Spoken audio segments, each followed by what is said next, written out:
Salve a todos com a paz de Cristo, que a mesma esteja nos nossos corações, não só hoje, mas para sempre, amém? Mais um vídeo para o canal Profecias Finais.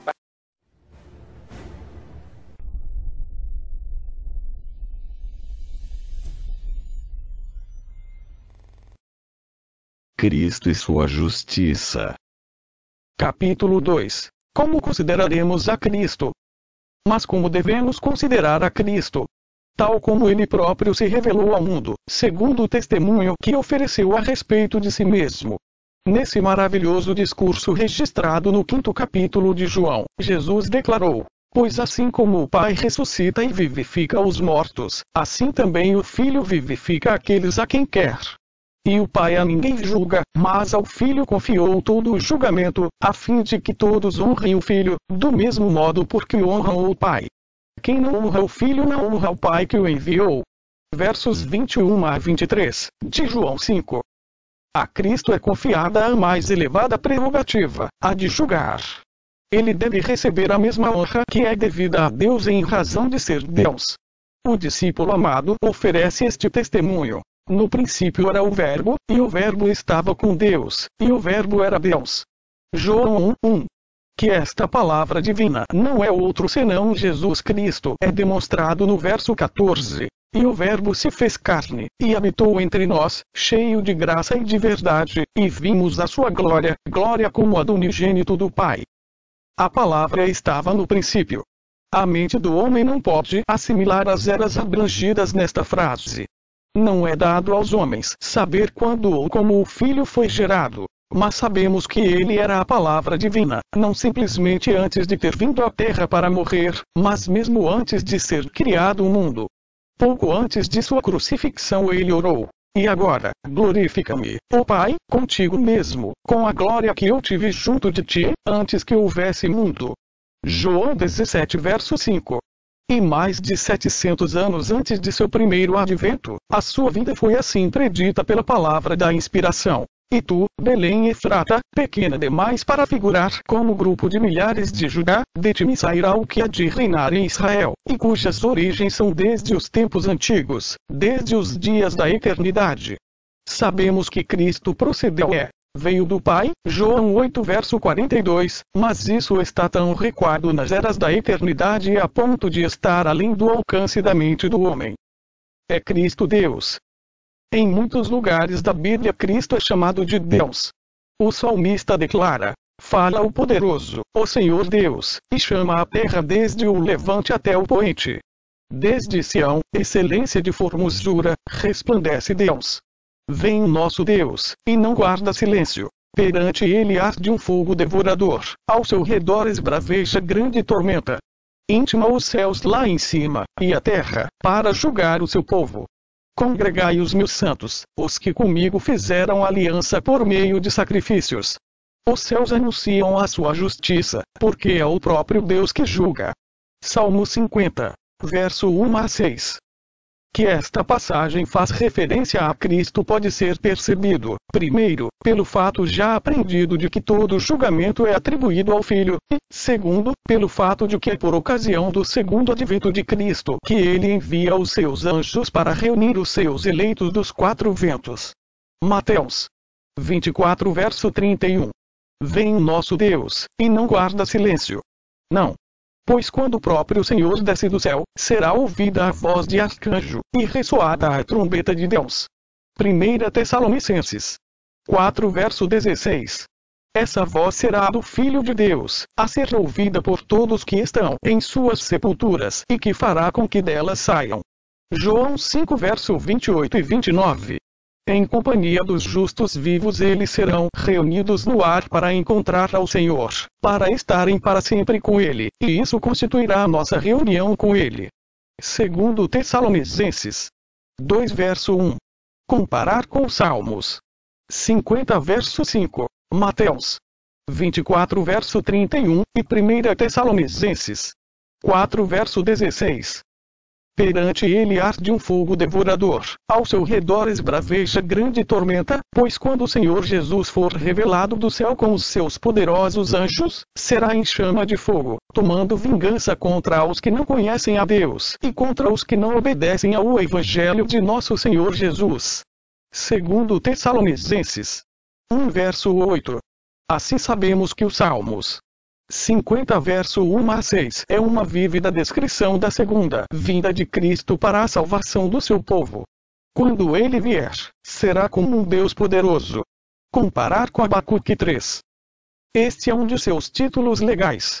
Muito antes do primeiro advento de Cristo, o profeta Isaías falou estas palavras de conforto para Israel: porque um menino nos nasceu, um filho se nos deu, o governo está sobre os seus ombros. E o seu nome será Maravilhoso, Conselheiro, Deus Forte, Pai da Eternidade, Príncipe da Paz. Isaías 9 verso 6. Estas não são simplesmente as palavras de Isaías, são palavras do Espírito de Deus. Dirigindo-se diretamente ao seu Filho, Deus o chamou pelo mesmo título.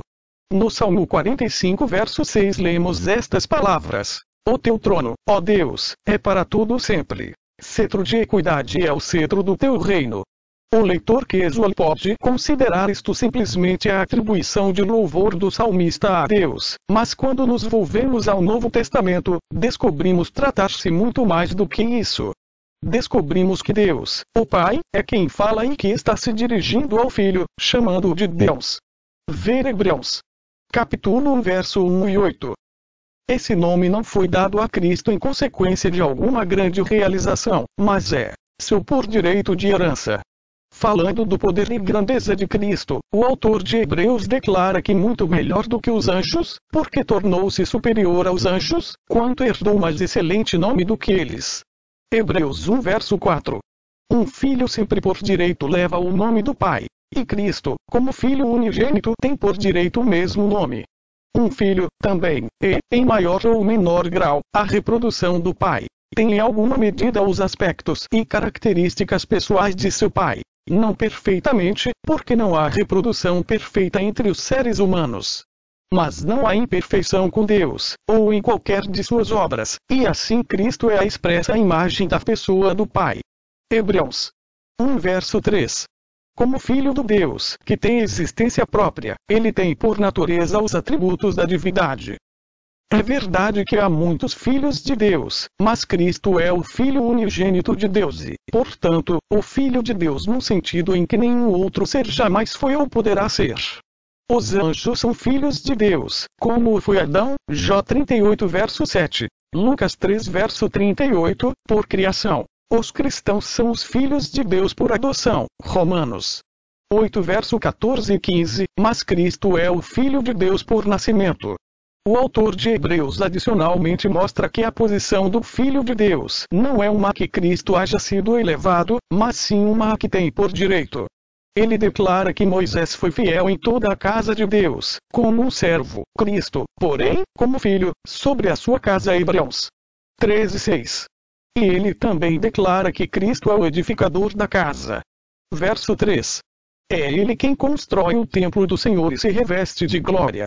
Zacarias 6 verso 12 e 13. O próprio Cristo ensinou do modo mais enfático que é Deus. Quando o jovem chegou a ele para perguntar: Bom mestre, que farei para herdar a vida eterna? Jesus, antes de responder à pergunta direta, disse: Por que me chamas bom? Ninguém é bom senão um só, que é Deus. Marcos 10 verso 17 e 18. O que quis Jesus dizer com tais palavras? Pretendeu negar a atribuição de ser bom a ele aplicada. Estaria dando a entender que não era absolutamente bom. Seria uma modesta depreciação de si próprio. De modo algum, pois Cristo era absolutamente bom. Aos judeus, que continuamente estavam observando para detectarem alguma falha pela qual pudessem acusá-lo, ele ousadamente declarou: Quem dentre vos me convence de pecado? João 8 verso 46.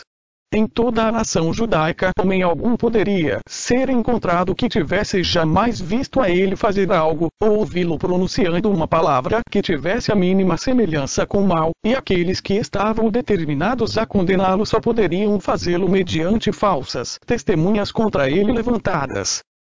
Pedro declara que ele não cometeu pecado, nem dolo algum se achou em sua boca. 1 Pedro 2 verso 22. Paulo diz que ele não conheceu o pecado. 2 Coríntios 5 verso 21. O salmista comenta: Ele é a minha rocha, e nele não há injustiça. Salmo 92, 15. E João fala: Sabeis também que ele se manifestou para tirar os pecados, e nele não existe pecado. 1 João 3, 5. Cristo não pode negar-se a si mesmo, portanto não poderia dizer que não era bom. Ele aí foi absolutamente bom, a perfeição da bondade. E sendo que não há nenhum bom, senão Deus, e Cristo é bom, segue-se que Cristo é Deus e que é isso que ele pretendeu ensinar ao jovem. Foi isso que ele ensinou a seus discípulos.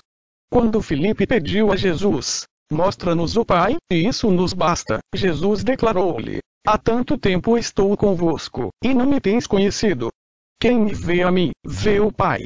Como dizes tu, mostra-nos o Pai? João 14 verso 8 e 9. Isto é tão enfático quanto sua declaração: Eu e o Pai somos um.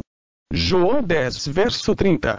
Então verdadeiramente Cristo foi Deus, mesmo quando aqui entre os homens, que quando solicitado a revelar o Pai pôde dizer: Contemple-me. Isso traz à mente a declaração de que quando o Pai trouxe ao mundo o unigênito, declarou: E todos os anjos de Deus o adorem. Não foi simplesmente quando Cristo estava compartilhando a glória do Pai perante um mundo que mereceria a homenagem, mas quando veio como um bebê a Belém, mesmo então todos os anjos de Deus receberam ordem de adorá-lo. Os judeus não entenderam mal os ensinos de Cristo concernentes a si próprio. Quando ele declarou que era um com o Pai, os judeus tomaram pedras para apedrejá-lo, e quando lhes perguntou por qual de suas obras eles buscavam apedrejá-lo, responderam-lhe: Não é por obra boa que te apedrejamos, e, sim, por causa da blasfêmia, pois sendo tu homem, te fazes Deus a ti mesmo. João 10 verso 33. Se ele tivesse sido o que consideravam que fosse, um mero homem, as palavras dele teriam realmente constituído uma blasfêmia, mas ele era Deus. O objeto de Cristo ao vir à terra foi revelar Deus aos homens a fim de que pudessem vir a ele. Desse modo o apóstolo Paulo afirma que Deus estava em Cristo, reconciliando consigo o mundo segundo Coríntios 5:19, e em João lemos que a palavra, que era Deus, foi tornada carne. João verso 1 e 14. No mesmo contexto é declarado: Ninguém jamais viu a Deus. O Deus unigênito, que está no seio do Pai, é quem o revelou. João 1 e 18. Note a expressão: o Deus unigênito que está no seio do Pai. Ali tem ele a sua morada, e ali se acha como parte da divindade, tão certamente, enquanto na terra, também assim no céu. O uso do tempo presente subentende existência contínua. Apresenta-se a mesma ideia na declaração de Jesus aos judeus, João 8:58. Antes que Abraão existisse, eu sou. E isso novamente revela sua identidade como aquele que apareceu a Moisés na sarça ardente, tendo declarado seu nome como eu sou o que sou. Finalmente, temos as palavras inspiradas do apóstolo Paulo concernentes a Jesus Cristo, de que aprove a Deus que nele residisse toda a plenitude. Colossenses 1:19. O que esta plenitude que habita em Cristo significa, aprendemos do capítulo seguinte, onde nos é dito que nele habita corporalmente toda a plenitude da divindade.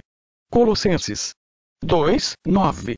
Este é um testemunho absoluto e inequívoco ao fato de que Cristo possui por natureza todos os atributos da divindade. O fato da divindade de Cristo também aparecerá muito distintamente ao prosseguirmos na consideração de Cristo como Criador.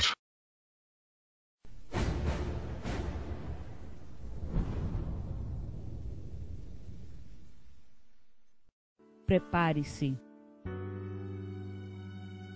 Jesus está voltando.